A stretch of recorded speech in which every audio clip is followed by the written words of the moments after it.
Have you ever made a life sacrifice for your identity? Or, you witness someone make sacrifices in pursuit of fame? Welcome to Imagery Tales, friends. I hope you're doing well. Before we start our story, please subscribe to our channel. Your support makes a big difference. Today, we have a story about a hunger artist, about how a man sacrificed his life for his passion. Let's start the story.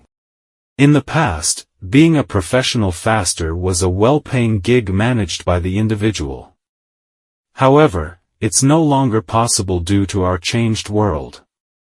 Back then, people were interested in watching the hunger artist's performances. As the days of his fast went on, the excitement grew. Everyone wanted to see him daily, some even bought season tickets for the final days, and they would sit in front of his small cage all day. Even at night, there were visiting hours with torch flares. On lovely days, the cage was placed outdoors, and children particularly enjoyed watching him.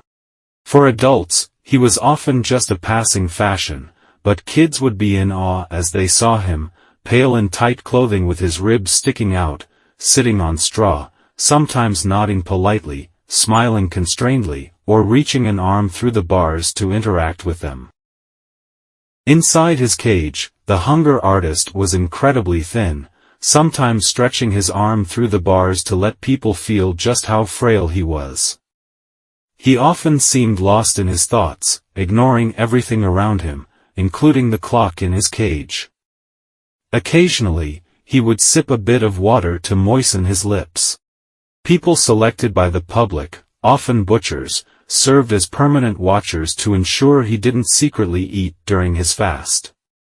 However, this was mainly a formality, as those who understood his profession knew he would never eat anything, even under force. Some watchers, though, would neglect their duties, playing cards, and giving him the chance for a secret bite to eat, which greatly irritated the hunger artist.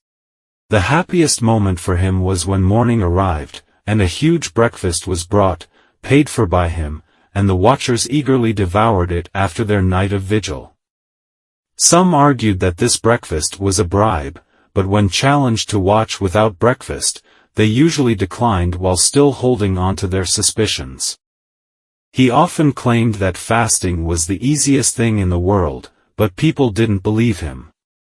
Many thought he was either modest or a show-off who had found a way to make fasting easy and openly admitted it.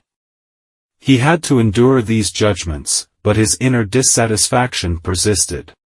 The impresario set a maximum fasting period of 40 days, which was the limit to maintain public interest. Beyond that, support dwindled.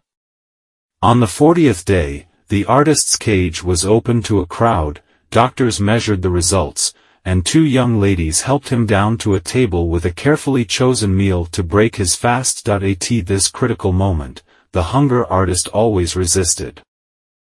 He would allow the ladies to assist him, but he refused to stand up. After all, why stop fasting for 40 days when he believed he could go on indefinitely?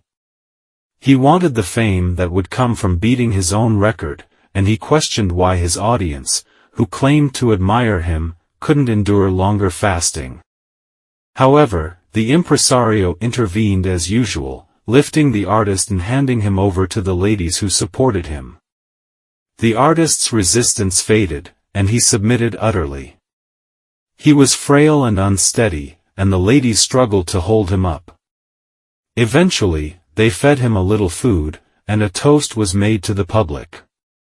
The crowd dispersed, but the hunger artist was always dissatisfied with the whole ordeal. After years of fasting and dwindling popularity, the hunger artist lived in solitude, troubled by his unappreciated art. People couldn't understand his melancholy, thinking he had it all. When they suggested fasting caused his sadness, he sometimes exploded in anger. The impresario capitalized on this by apologizing for the artist's irritability due to fasting, making him seem ungrateful. Public interest in professional fasting waned suddenly, leaving the artist deserted. He was taken to various places in vain, and the world turned against fasting. So, he joined a circus but was placed near the menagerie, where he felt neglected. He grew disheartened as people rushed to see the animals, and the few who did visit his cage were often impatient. His fame dwindled, and his cage became a mere obstacle. He continued to fast, unnoticed. The once proud placards grew dirty, and the number of days he fasted remained unchanged. His heart grew heavy as people mocked him and accused him of cheating.